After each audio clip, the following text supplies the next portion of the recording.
বিসমিল্লাহির রহমানির রহিম। আসসালামু আলাইকুম। শুভ সকাল। কেমন আছেন আমার প্রিয় বন্ধুরা? আশা করি আল্লাহর অশেষ রহমতে আপনারা সবাই অনেক অনেক ভালো আছেন। আমিও আল্লাহর অশেষ রহমতে আপনাদের সকলের দয়ায় আলহামদুলিল্লাহ ভালো আছি।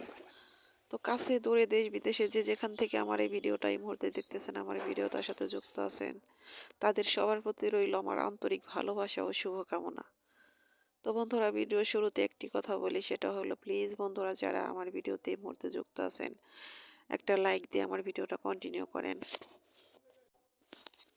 আর নতুন বন্ধুদের বলতেছি, প্লিজ বন্ধুরা, আমার ভিডিওতে যারা এই মুহূর্তে যুক্ত আছেন, ভিডিওটা না টেনে একটু মনোযোগ সহকারে দেখুন, হয়তো কোথাও কোনো একটা অংশ আপনাদের ভালো লেগে যাবে। তাহলে যদি ভালো লেগে যায় তাহলে অবশ্যই আমার চ্যানেলটাকে সাবস্ক্রাইব করে আমার পাশেই থাকবেন, আমাকে আপনাদের প্রিয় বন্ধু হয়ে পাশে থাকার সৌভাগ্যবান করে দিবেন।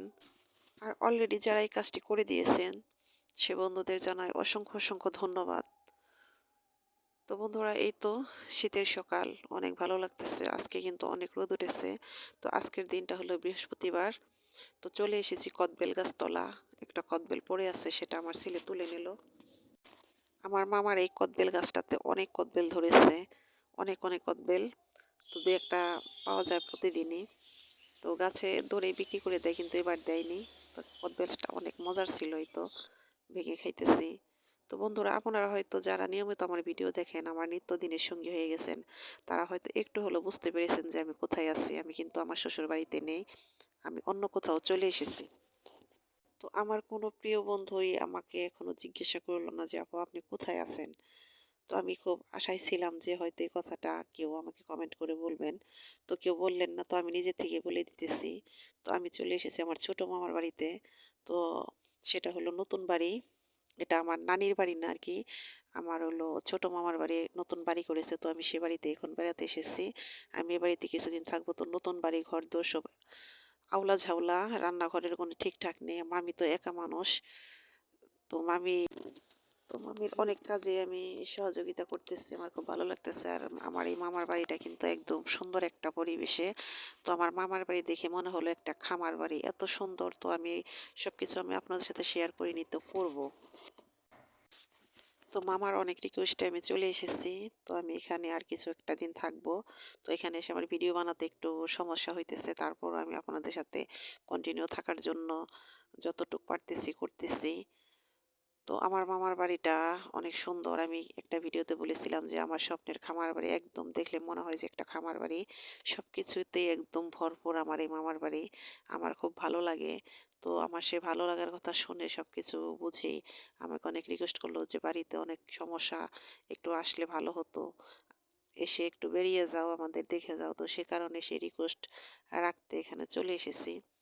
তো রান্নাঘরের চুলাটাও ভেঙে ফেলেছে। তো এই চুলার মধ্যেই রান্না করি। মামাতো বোন আর আমি মিলে, দুজন মিলে খুব মজা করে করে রান্না করি। আমার খুব ভালো লাগে।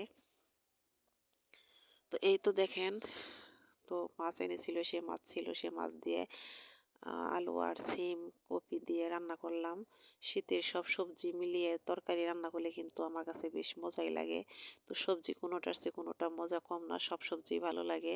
তো আলু, সিম, কপি ৩ টা দিয়ে আমি মাছটা রান্না করলাম। আর হলো ছোট টাকি মাছ ছিল, সেগুলো দিয়ে ঝুরি বানাবো। তো একটু আগে হয়তো দেখতে পেরেছেন আমি সেই পাতাগুলো আনতে গিয়েছিলাম। তো কোথায় পাতা আছে জানি না। তো আমার মামাতো বোন গেছিল সাথে, যে আপা ওইদিকে আছে। পরে ওইখান থেকে নিয়ে আসলাম। তো সেগুলা দিয়ে ঝুরি বানাবো। তো মামি আমাকে রান্না করতে দিতে চায় না, কিন্তু আমি অনেক জোর করে রান্না করি যে না মামি, এত এভাবে থাকলে তো ভালো লাগে না। আপনি বাহিরের কাজগুলো করেন, আমি এই কাজগুলো করি। তো আমি সে কারণে এই রান্না বান্না এগুলো আর কি সহযোগিতা করি। আর এই চুলাতে রান্না করে আমি কিন্তু খুব মজা পাইতেছি। তো ভাবতেছি বাড়িতে গিয়ে আমি এরকম একটা আলগা চুলা বানাবো। বাহিরে বসে বসে মাঝে মাঝে রান্না করবো, আর আমি সেগুলো আপনাদের সাথে শেয়ার করব। আমার খুব ভালো লাগতেছে, সেই কারণেই কিন্তু বলতেছি যে আপনাদের দেখানোর জন্য না, কিন্তু আমার ভালো লাগতেছে। আর ভালো লাগা জিনিস এমনই একটা জিনিস যে আমার ভালো লাগে, হয়তো সেটা আমার বন্ধুদেরও ভালো লাগবে। সে কারণে আমি এগুলো আপনার সাথে শেয়ার করতেছি। তো আমার তরকারিটা হয়ে গেছে, এখন আমি তো মাছের ঝুড়িটা বানাবো। তো বন্ধুরা, যারা এই মুহূর্তে আমার ভিডিওটা দেখতে দেখতে এই পর্যন্ত চলে এসেছেন, এখনো যারা লাইক দিতে ভুলে গেছেন, প্লিজ বন্ধুরা একটা লাইক দিয়ে দেন। আপনাদের একটি লাইক আমাকে আরেকটা নতুন ভিডিও বানাতে উৎসাহ জাগায়, মনের ভিতর অনেক শান্তি পাই। তো আপনাদের যখন ভালো ভালো কমেন্ট করি অনেক ভালো লাগে। তো বন্ধুরা আমার চ্যানেলের অবস্থা একদম ডাউন, একদম ভিউজ আসতেছে না। তো বাড়ির বাহিরে বের হলে কেমন হয় সেটা তো আপনারা একটু হলেও বুঝতে পারেন। তো বাড়ির বাহিরে বের হয়েছে, এখন সিস্টেমটা একটু অন্যরকম হয়ে গেছে। মামার বাড়িতে আছি। তো ঠিকঠাক মতো সেরকমভাবে আমি আপনাদের সাথে সময় সময় দিতে পারতেছি না। ভিডিও তেমনভাবে বানাতে পারতেছি না। যতটুক না দিলেই নয় সেটুকু দিয়ে কন্টিনিউ থাকার চেষ্টা করতেছি। তো অনেকভাবেই লেগে থাকার চেষ্টা করতেছি, সেভাবেই আছি। তো মামি বলতেছে, "সমস্যা নেই, তুমি তোমার কাজ করো।" কিন্তু তারপরও পারি না।